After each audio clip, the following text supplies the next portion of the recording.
Hi you guys, welcome back to my YouTube channel. Thank you guys for being here. If you are new here, welcome. And I just hope that my stories and testimony, and I just hope that this channel helps you increase your faith, and just helps you desire to cultivate a relationship with Jesus Christ if you do not have one already.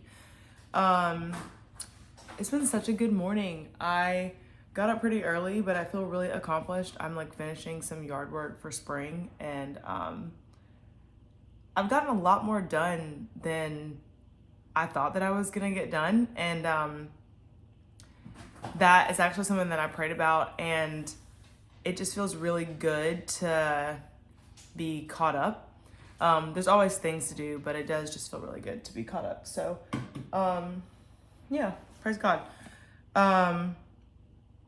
Yeah, so we're going to read, it's gonna really like the focus of this is Hannah, but it's chapter 1 of 1 Samuel.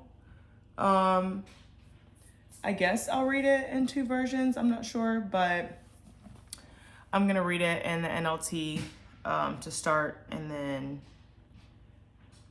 depending on how long this is, I guess I may read it in the CSB. I haven't decided that yet. Okay, so 1 Samuel chapter 1. There was a man named Elkanah. I think that's right. Elkanah. We're gonna call him Elkanah. We're gonna call him E. There was a man named E who lived in Ramah in the region of Zuph in this hill country of Ephraim.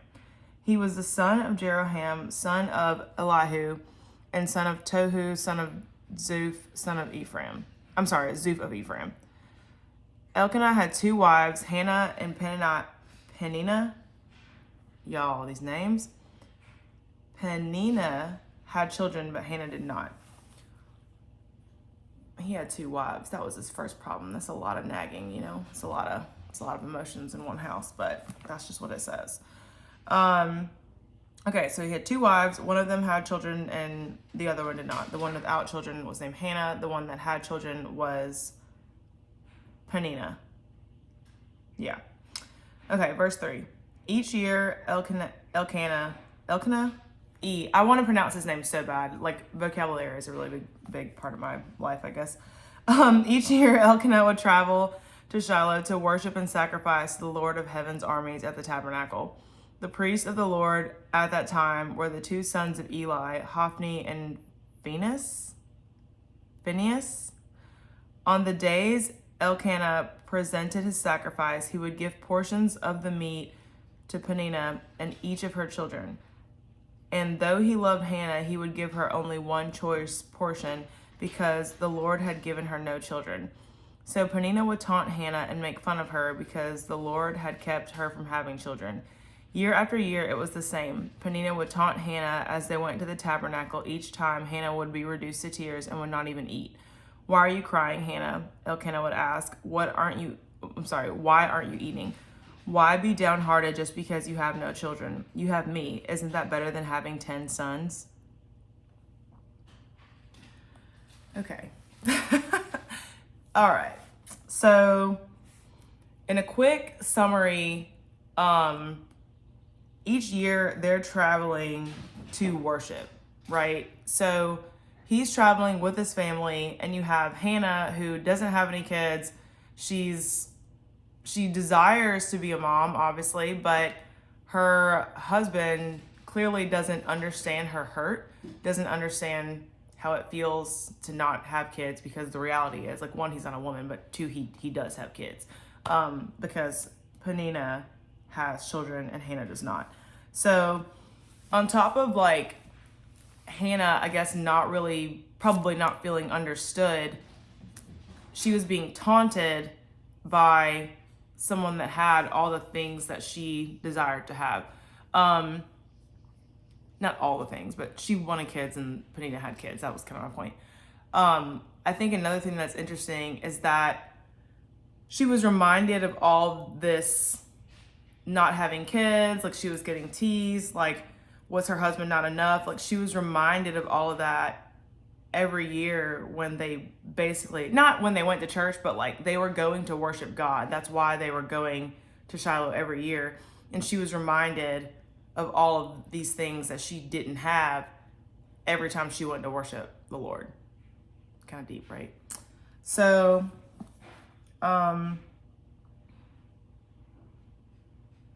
yeah, so I have a note here. It basically says Hannah was teased when she went to worship God. Like that's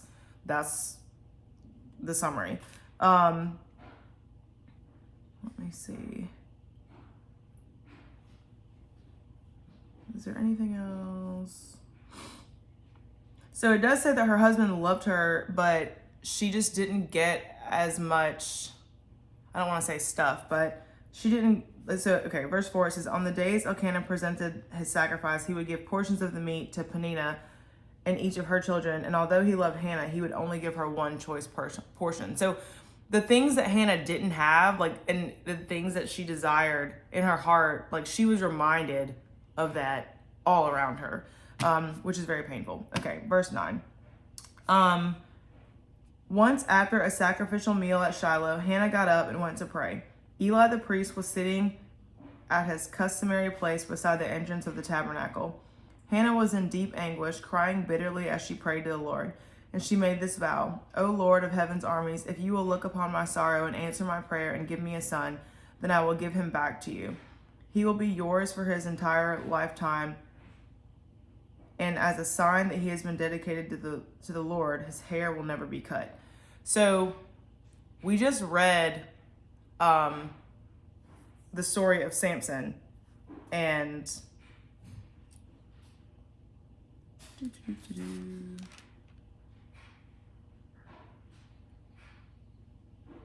it's just interesting. I have to look this up because hold on, sorry.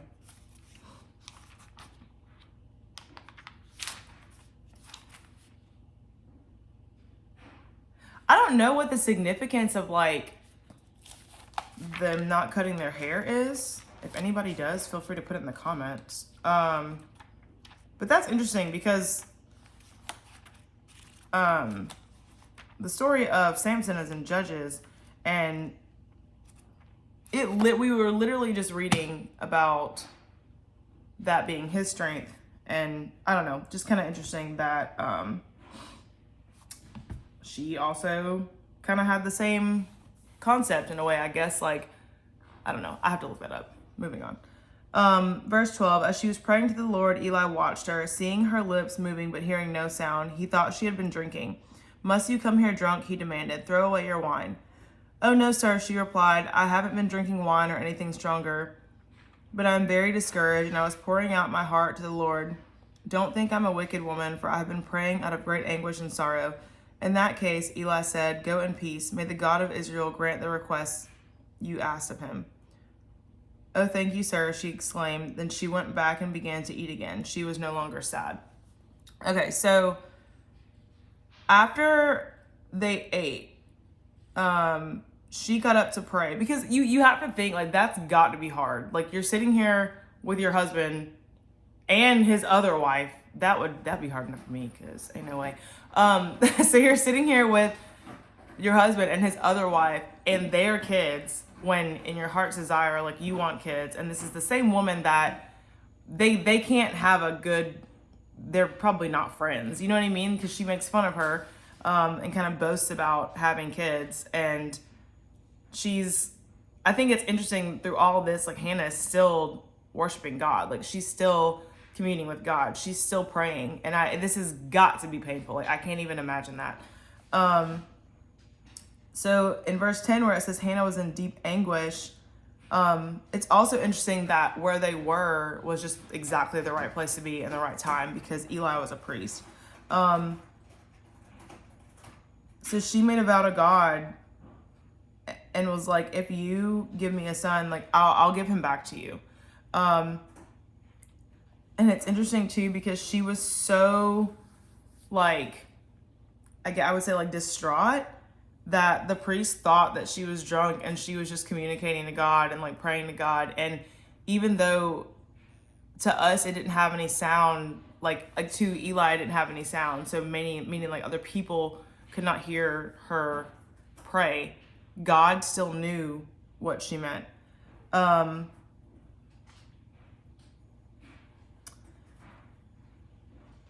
have in parentheses a blessing for verse 17. Eli said, "Go in peace. May the God of Israel grant the request that you've asked of him."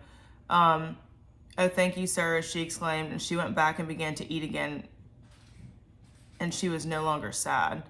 So after talking to God, a lot of her heartache, I'm not going to say she didn't feel it anymore, or it just made it better. And it makes me think about like how many times like in our lives are we stressed out about certain things or hurt about certain things, or we see other people have things that we don't necessarily have yet, and not from like an envious type of like mindset. Like sometimes we just desire certain things, and they're things that God put in our heart, but it's just not the time for those things to be in our lives yet. So I mean, to me, I think that's a very human emotion. And so as Hannah was feeling those very human emotions, like she gave those things to God. And it restored her in a way because she started eating again and she wasn't sad. So we're going to continue. So verse 19, the entire family got up early the next morning and went to worship the Lord once more.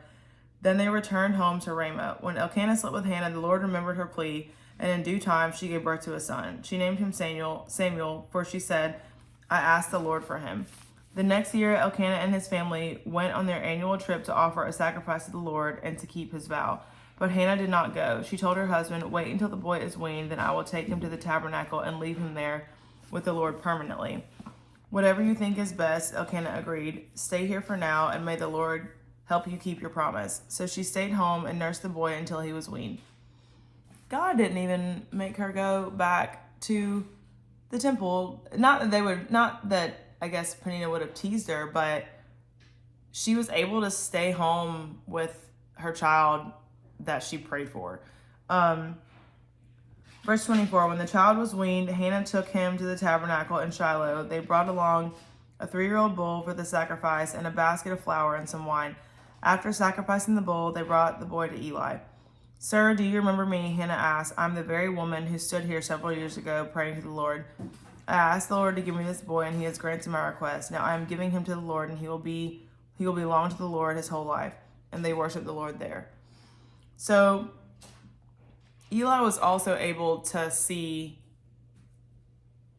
like that prayer come to pass, like that request that Hannah made.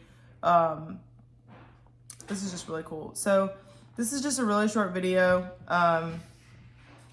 Hopefully this encouraged someone and inspired someone. And it doesn't matter like what other people do or don't have. And we know that it's not right to like tease somebody or like taunt somebody or like brag or boast, because God can definitely take things away from you.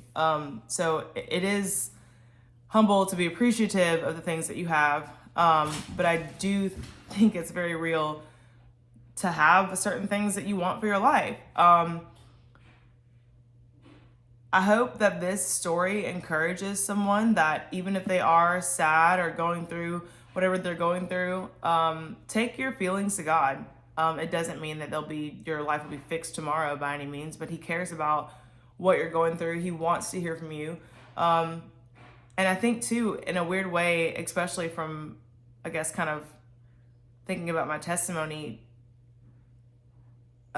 sometimes like at your lowest, that's when you really notice like how much God cares about you. And like, I hope I'm explaining this right. Like, just make sure you're talking to God. That's the best thing that I can say. Like, he wants to hear from you. He wants to know your desires, and he wants to have a relationship with you. I keep saying the same things on this channel. Yeah, so that is really all I have for right now, and I hope that this helps somebody. Have a good day. Bye.